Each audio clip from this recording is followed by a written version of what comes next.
నేనైతే టమాటా పప్పు చేస్తున్నా. పప్పును అర్ధగంట ముందు ఇట్లా నానబెట్టుకోవాలి. నానబెట్టుకొని కుక్కర్లో వేసుకొని స్టవ్ పైన పెట్టుకోవాలి. ఒక హాఫ్ స్పూను సాల్ట్ వేసుకోవాలి, హాఫ్ స్పూను ఆయిల్ వేసుకోవాలి, చిటికెడంతా పసుపు వేసుకోవాలి. ఇవి వేసుకొని ఇట్లా కొంచెం వేయించుకోవాలి. ముందు ఈ విధంగా పప్పు ఇట్లా వేయించడం వల్ల టేస్ట్ బాగుంటుంది.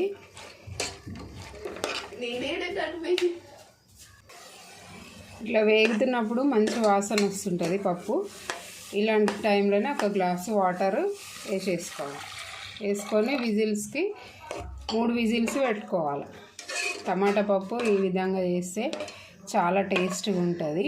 నేనైతే నా స్టైల్లో డైలీ ఇట్లానే చేస్తాను ఇంట్లో. ఇట్లా మూత పెట్టేసి 3 విజిల్స్ రానిచ్చుకోవాలి స్టవ్ పైన.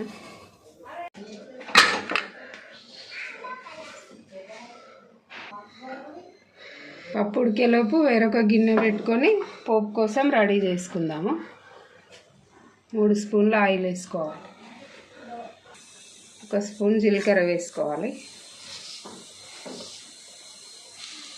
హాఫ్ స్పూను ఆవాలు వేసుకోవాలి, చిటికెడన్ని మెంతులు వేసుకోవాలి, టేస్ట్ బాగుంటుంది. పచ్చిమిర్చి ముక్కలు వేసుకోవాలి, కరివేపాకు వేసుకోవాలి,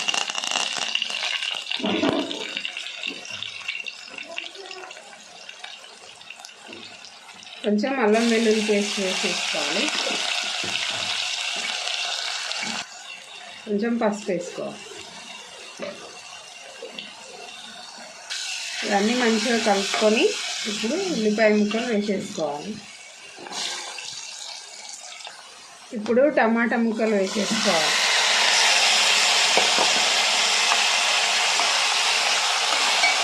వేసుకొని ఇట్లా మంచిగా కలుపుకొని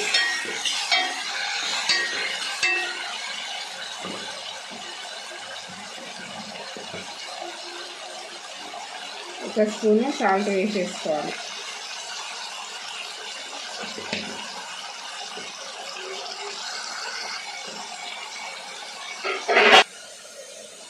మూత పెట్టి ఉడకనివ్వాలి టమాటా ముక్కలు. ఇప్పుడు మూత తీసి చూద్దాం టమాటాలు ఉడికినాయేమో. టమాటా ఇట్లా ఉడికిపోయింది. కారం వేసేసుకుందాం దీనిలో. ఇప్పుడు ఇట్లా మంచిగా కలుపుకోవాలి. కలుపుకొని ఇందులో ఒక చిన్న నిమ్మకాయ అంతా చింతపండు నానబెట్టుకున్నా, అది రసం తీసి పెట్టుకున్నా, ఇది ఇందులో పోసేసుకోవాలి.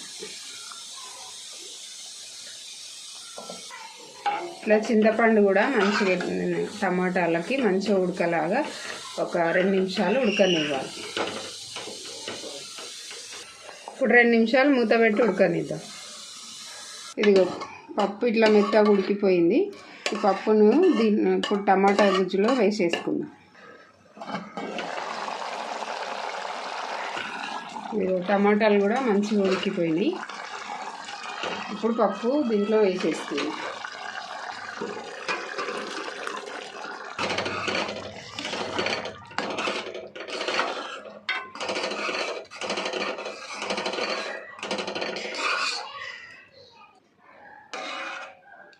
ఇట్లా అంతా పప్పు వేసేసుకున్న తర్వాత 2 నిమిషాలు మూత పెట్టి ఉడకనిద్దాము. మంచిగా ఉప్పు కారము అంతా బాగా ఉడికిపోతుంది. ఇప్పుడు టేస్ట్ బాగుంటుంది. మూత తీసి చూద్దామండి, ఉడుకుతుందేమో. మంచిగా పైనకి బబుల్స్ వస్తున్నాయి, ఉడుకుతుంది మంచిగా. నేనైతే దీంట్లో స్పెషల్గా ఒక ఐటమ్ వేస్తాను. అది మీ ఇంట్లో ఉంటే వేసుకోండి, లేకపోతే అవసరం లేదు. టేస్ట్ బాగుంటుంది కాబట్టి నేను వేస్తాను ఎప్పుడైనా. కానీ కొంచెము కసూరి మేతి ఇంట్లో ఉంటే వేసుకోండి, లేకపోతే అవసరం లేదు. ఇట్లా క్రష్ చేసుకుంటూ వేసుకుంటే టేస్ట్ చాలా బాగుంటుంది. పప్పులో వేసుకుంటే ఇట్లా కలిపేసుకుంటే అయిపోతుంది. చాలా టేస్ట్ ఉంటుందండి ఈ పప్పు. ఎప్పుడు ఒకే రకం పప్పు చారు అట్లా కాకుండా ఇట్లా మేమైతే డైలీ పప్పు ఉంటుంది ఇంట్లో. పిల్లలకు నచ్చే విధంగా ఏదో ఒక రకంగా వాళ్ళకి ఇష్టంగా తినేలాగా ఇలా చేస్తూ ఉంటాను అప్పుడప్పుడు. ఇలా చేసుకుంటే చాలా బాగుంటుందండి. వేడి వేడి రైస్లో వేసుకొని తింటే చాలా బాగుంటుంది.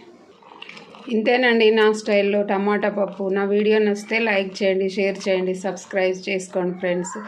Thank you for watching.